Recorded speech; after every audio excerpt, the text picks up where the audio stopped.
इतना मैं बदले लेके बता दूंगी।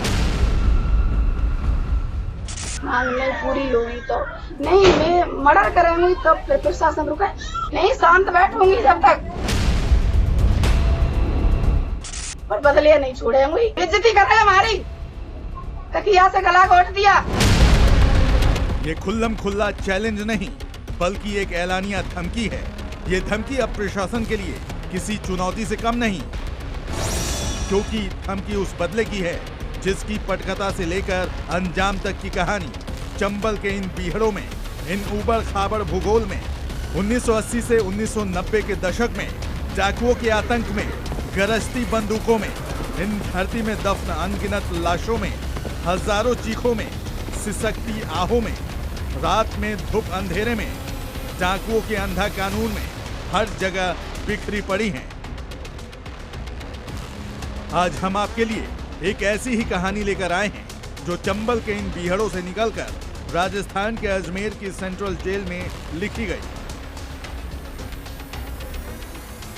2 दिन में बदले लेके बता दूंगी। थोड़ी देर पहले आपने जिस महिला को चीख चीख कर चैलेंज देते देखा, क्या आप जानते हैं कि ये महिला कौन है? अपनी जगह पर रहने शुभ शाम 2 दिन में बदले लेके बता दूंगी और सब असली करके बता दूंगी। रोको प्रशासन। क्या आप जानते हैं कि ये किसकी हत्या का बदला लेने की बात कर रही है? बेइज्जती कर रहे हमारी, तकिया से गला घोट दिया। आपको सब कुछ बताएंगे, इंतजार करिए। लेकिन उससे पहले जरा इन तस्वीरों को देखिए। जलती चिता, चटकती लकड़ियां और हजारों की तादाद में उमड़ी भीड़। अंतिम संस्कार के मौके पर भारी पुलिस बल। सवाल है, ये भीड़ क्यों? ये पुलिसिया इंतजाम किसके लिए? ये आप सुनेंगे तो 1980 से 1990 के चंबल का दृश्य और कहानियां आपके जहन में ताजा हो जाएंगी। ये तस्वीर अपने आप में बताती है कि चिता पर जो जल रहा है वो कोई आम आदमी नहीं था और ना आम थी उसकी कहानी। ये वो नाम था जिसके नाम से कांप उठता था चंबल का बीहड़, जिसके घोड़ों की टाप से सिहर जाता था पूरा राजस्थान, जिसका आपराधिक इतिहास इतना संगीन था कि पुलिस ने सैकड़ों बार अलग अलग जगह पर दबिश तो की लेकिन उसे कभी पकड़ नहीं पाई। लेकिन उसकी मौत ने पूरे राजस्थान में सनसनी फैला दी। चंबल के बीहड़ों के उस बादशाह का नाम था डकैत जगन गुर्जर। 29 जून 2026 दोपहर का वक्त, अजमेर सेंट्रल जेल, डकैत जगन गुर्जर। यहीं से पूरी कहानी में शुरू होता है ट्विस्ट और विवाद। चंबल के बीहड़ों से राजस्थान और मध्य प्रदेश के बॉर्डर इलाके में अपराध का साम्राज्य चलाने वाले जगन गुर्जर अजमेर की हाई सिक्योरिटी जेल में सजा काट रहा था। 29 जून की सुबह जगन गुर्जर और हार्डकोर क्रिमिनल विष्णु जाट उर्फ पौना एक साथ एक ही बैरक में बंद किए गए थे। ऐसा कहा जाता है कि इसी दौरान दोनों में किसी बात को लेकर विवाद हुआ।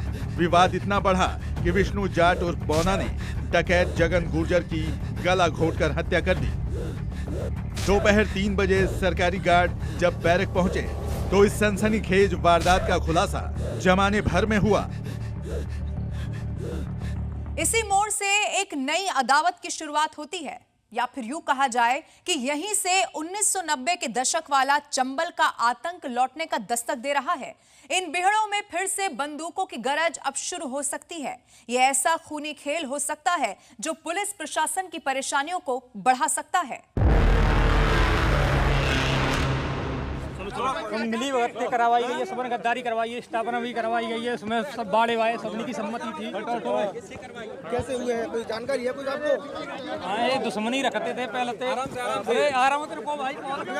रंजिश कोई गैंग की जेल में कोई पहली रंजिश चल रही। चंबल के बीहड़ों में फिर खूनी खेल की आशंका इसलिए हो रही है क्योंकि जगन के परिवार वालों का आरोप है कि उसकी हत्या पुलिस प्रशासन की मिलीभगत से हुई है। प्रशासन का आरोप है कि जब उसकी हत्या की गई तब बैरक का सीसीटीवी बंद था। अब आप इसे समझिए कि अतीत का एक खूंखार डाकू बैरक में मारा गया तो परिवार वालों का खून खौल उठा। प्रशासन को 2 दिन की मोहलत की धमकी देने वाली ये महिला कोई और नहीं बल्कि डकैत जगन गुर्जर की पत्नी उमेश है। एक जमाना था जब उमेश दस्यु सुंदरी कही जाती थी। ऐसा कहा जाता है कि उमेश के प्यार में पड़कर जगन गुर्जर का हृदय परिवर्तन होने लगा। जगन गुर्जर ने बीहड़ों का रास्ता छोड़ना शुरू कर दिया, जो पुलिस कभी उसे लगातार दबिश देने के बावजूद पकड़ नहीं पाई। उसने खुद सरेंडर करके डाकुओं की दुनिया को अलविदा कह दिया। लेकिन आज उसकी मौत पर दस्यु सुंदरी फिर से दहाड़ उठी है। सीधे सीधे अपने दुश्मनों को खुलकर चुनौती दे रही है।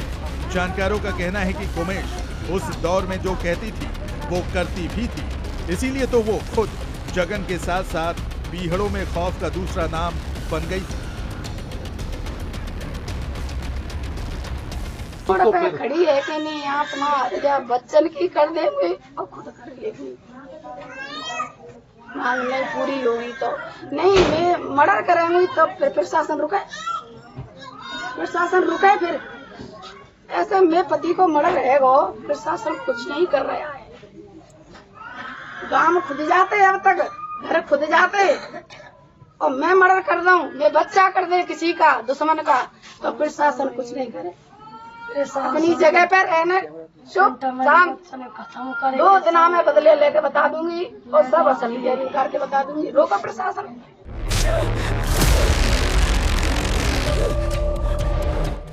यहाँ एक और हकीकत ध्यान से सुन लीजिए। पूर्व डाकू जगन गुर्जर की मेडिकल रिपोर्ट से भी साफ है कि उसकी मौत गला घोटने से हुई।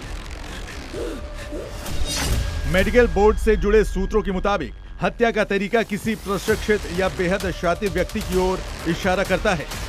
पोस्टमार्टम रिपोर्ट के मुताबिक जगन की गर्दन पर करीब 29 सेंटीमीटर लंबा गहरा दबाव का निशान मिला है। ये निशान गर्दन के आगे से दोनों तरफ तक फैला हुआ है। इतना ही नहीं, गर्दन के बाएं हिस्से पर मुख्य निशान से नीचे एक और अलग चोट है। मेडिकल से जुड़े सूत्रों ने बताया, गर्दन पर मिले दोनों निशानों का पैटर्न सामान्य नहीं है। इससे अंदेशा है कि पहले एक तरफ से गला दबाया गया, इसके बाद दूसरी तरफ से फिर ज्यादा ताकत लगाकर गले को दबाया गया ताकि मौत कंफर्म हो सके।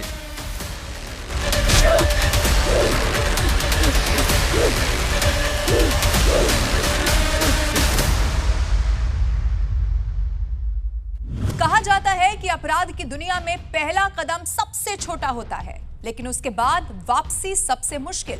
अपराध की दुनिया में जगन की एंट्री शुरुआत में छोटे मोटे विवादों से हुई, फिर हथियार और गैंग धीरे धीरे उसके साथी बनते चले गए। धीरे धीरे जगन का नाम पुलिस रिकॉर्ड में दर्ज होने लगा। जब पहली बार पुलिस ने उसकी तलाश शुरू की, ये वो दौर था जब शायद किसी ने सोचा नहीं था कि आने वाले सालों में यही चंबल के सबसे चर्चित दस्युओं में गिना जाएगा।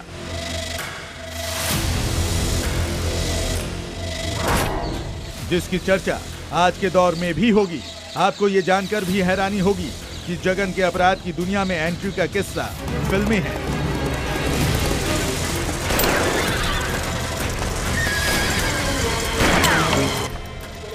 वो राजस्थान के धौलपुर का रहने वाला है।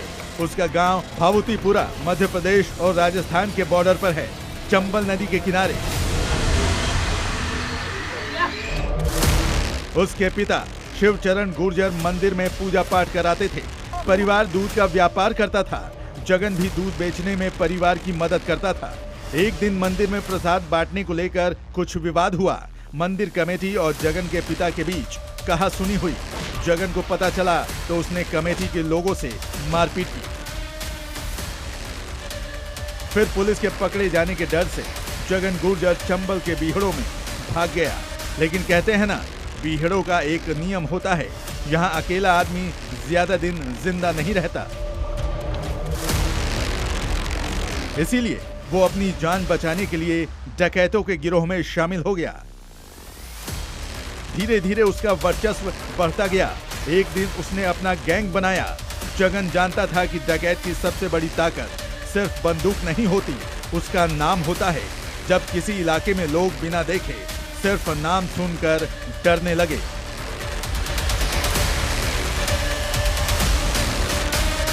अब यही वजह थी कि उसने अपनी एक अलग पहचान बनानी शुरू कर दी। जगन को खोया पनीर की सब्जी पसंद थी। अब इसीलिए वो वारदात के बाद खोया पनीर की सब्जी खाता था।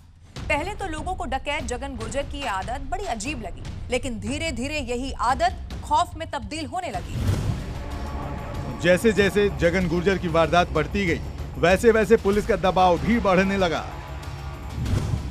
पुलिस ने जगन की गिरफ्तारी के लिए खुफिया तंत्र भी लगाया, लेकिन हर बार उसे निराशा ही हाथ लगती थी।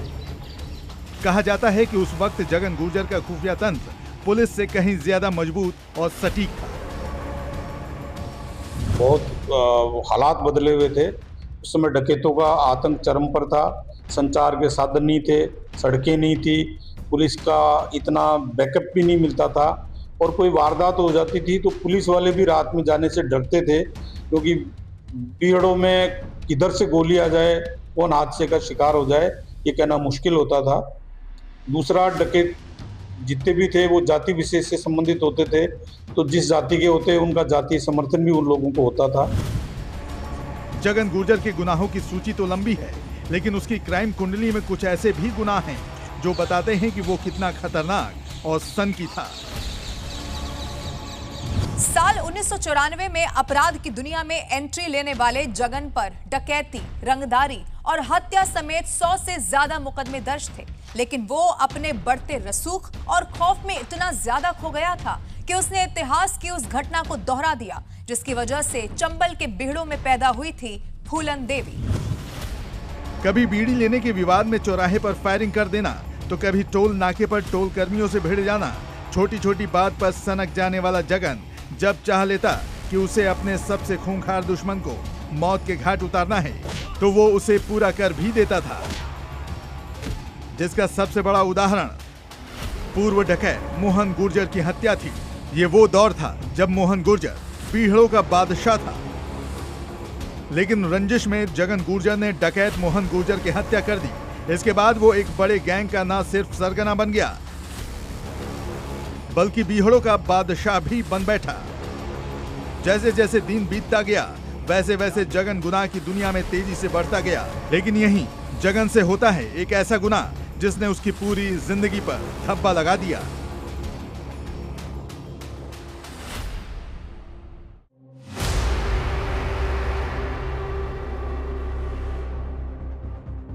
बारह जून 2019 की रात जगन अपने साथियों के साथ करण सिंह नाम के गांव में पहुंचा, जहां उसका बीदाराम नाम के शख्स से विवाद था। बीदाराम तो नहीं मिला, लेकिन दहशत फैलाने के लिए उसने महिलाओं से मारपीट की। आरोप लगे कि उसने गांव की कुछ महिलाओं को निर्वस्त्र करके घुमाया था। ये मामला देश भर में सुर्खियों में आ गया। पुलिस पीछे लगी तो 28 जून 2019 को बाड़ी सदर थाना इलाके के बाबू महाराज मंदिर में एसपी अजय सिंह के सामने अजय गुर्जर ने सरेंडर कर दिया। इस दौरान मीडिया ने उससे सवाल किया कि तुमने महिलाओं को निर्वस्त्र क्यों किया। जगन का जवाब था कि इल्जाम तो कोई भी लगा सकता है, मैं कायर नहीं हूँ, किसी को भी मार सकता हूँ, लेकिन महिलाओं को निर्वस्त्र नहीं कर सकता, ये सब झूठ है।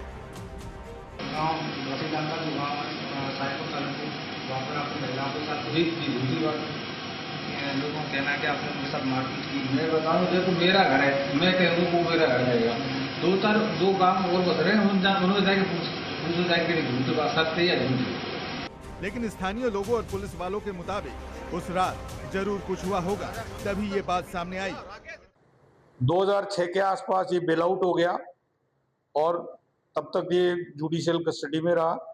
उसके बाद फिर इसने वारदात की करौली के ये धौलपुर के डांग क्षेत्र में इसने कुछ औरतों को निर्वस्त्र करके घुमाने की घटना भी चर्चित हुई। इसको लेकर के पुलिस के करौली, धौलपुर, भरतपुर की पुलिस इसके पीछे लगी, तब जाकर के ये फरार हो गया। जगन गुर्जर की निजी जिंदगी भी किसी फिल्म से कम नहीं थी। जगन गुर्जर ने 3 शादी की, पहली पत्नी कुमेश, दूसरी ममता और तीसरी मुकेश, लेकिन जिसमें उसकी एक पत्नी कुमेश खुद बीहड़ों की रानी थी। जैसे जगन के नाम से लोग खौफ खाते थे, वैसे ही उसकी पत्नी के नाम का भी सिक्का चलता था। लेकिन साल 2000 में हुए एक एनकाउंटर में वो पकड़ी गई और फिर कुमेश ने चंबल और बीहड़ से तौबा कर लिया। लेकिन जगन अभी भी दस्यु सम्राट बनने की सोच रहा था, इसीलिए वो अब भी AK-47 लेकर घूमता था, लेकिन जैसे जैसे उसे लगने लगा कि अब वक्त आ गया है गुनाह के इस दलदल से निकलकर एक आम जिंदगी जीना चाहिए, तो जगन ने कुल 4 बार सरेंडर किया, लेकिन एक बार भी पुलिस उससे AK-47 बरामद नहीं करवा सकी। कुछ नहीं, मैं पुराने रिपोर्ट में कुछ सारा अभी है कि बात करेगा वो खराब नहीं ऐसा नहीं बोलना है उसका। और कानून की आप कैसे बुलाना चाहेंगे? मैं तो घर पर रहना चाहता हूँ और कौन अपने घर छोड़ना चाहता है। आपकी बीवी, आपकी माँ भी और भाभी आपकी जेल में को लेकर आपको क्या कहते? आप समर्पण आपने किया है कहीं पुलिस की प्रेशर से या खुद ये समाज में आने को लेकर आप कैसे समझ? जगन अपने गुनाहों की सजा काटने के लिए जेल में बंद था। उसे मालूम था कि एक दिन वो जेल से बाहर आकर आम इंसानों की तरह जिंदगी जिएगा, लेकिन उसका सपना पूरा होता उससे पहले ही जेल में उसकी हत्या हो गई। ये हत्या बार बार ये सवाल भी उठा रही है कि आखिर एक ही बैरक में 2 बेहद खतरनाक और हार्डकोर अपराधियों को क्यों रखा गया। तो क्या जगन गुर्जर के परिवार वाले जो कह रहे हैं वो सच है? जगन गुर्जर के भाई पप्पू ने मीडिया के सामने 1 जुलाई को बड़ा दावा किया है। पप्पू गुर्जर के अनुसार जगन की हत्या की वजह 2011 से चली आ रही रंजिश है। हालांकि ये रंजिश क्या है, इसका खुलासा गुर्जर पप्पू नहीं कर पाए। तो वहीं दोनों अपराधियों को एक ही बैरक में रखने के मामले में पुलिस का कहना है कि दोनों अपराधी चूंकि राजस्थान के एक ही अंचल से ताल्लुक रखते थे, भाषा भी एक ही जैसी थी, लिहाजा दोनों को एक साथ रखा गया, लेकिन परिवार के लोग इसे सच नहीं मानते हैं। मंत्री जी से जो इनकी बात हुई है, उन्होंने ये कहा है कि ये जो जुडिशली ये पुलिस, देखो जेल में और थाने में जब कोई मर जाता है तो जेएम के द्वारा उसकी कानूनी प्रक्रिया चलती है। तो जैसे ही कानूनी प्रक्रिया यहाँ पूरी होगी और अगर परिवार संतुष्ट नहीं होगा, परिवार को अगर ये पता नहीं चलेगा, इन्होंने कहा हम ये परिवार को बताएंगे कि इसमें कौन कौन लोग शामिल थे, किसका हाथ था, क्या कोई शासन प्रशासन का हाथ था और कोई बड़े आदमी का हाथ था। अगर परिवार संतुष्ट नहीं होगा तो सीबीआई जांच भी हम करवाने के लिए आगे रिकमेंडेड करेंगे। डकैत जगन गुर्जर की मौत के बाद अब परिवार के बाकी भाइयों की सुरक्षा को लेकर मोर्चा खोल दिया गया है। जगन के परिजन भाई पप्पू को धौलपुर जेल शिफ्ट करने की मांग कर रहे हैं। जगन गुर्जर की बहन और अजमेर जेल में बंद उसके छोटे भाई डकैत पप्पू गुर्जर की पत्नी बच्चों के साथ कलेक्ट्रेट पहुंची। ट्रांसफर होना चाहिए, जान को खतरा है, मेरे जेठ को खतरा कर दिए। धौलपुर आना चाहिए, मैं परेशान हूँ बहुत, 3 साल से मिलाई नहीं हो सकी मेरी। कौन आपके? 4 बच्ची है, मेरे बच्चा नहीं है। आपके कौन है पति आपको? जगन की हत्या कैसे हुई, हत्या के पीछे किसका हाथ था, ये तो जांच के बाद पता चलेगा। लेकिन इतना तो साफ है कि जगन गुर्जर की कहानी यहीं खत्म नहीं होने वाली है। ये कहानी फिर से चंबल के बीहड़ों को रक्त रंजित कर सकती है। ब्यूरो रिपोर्ट, जी मीडिया।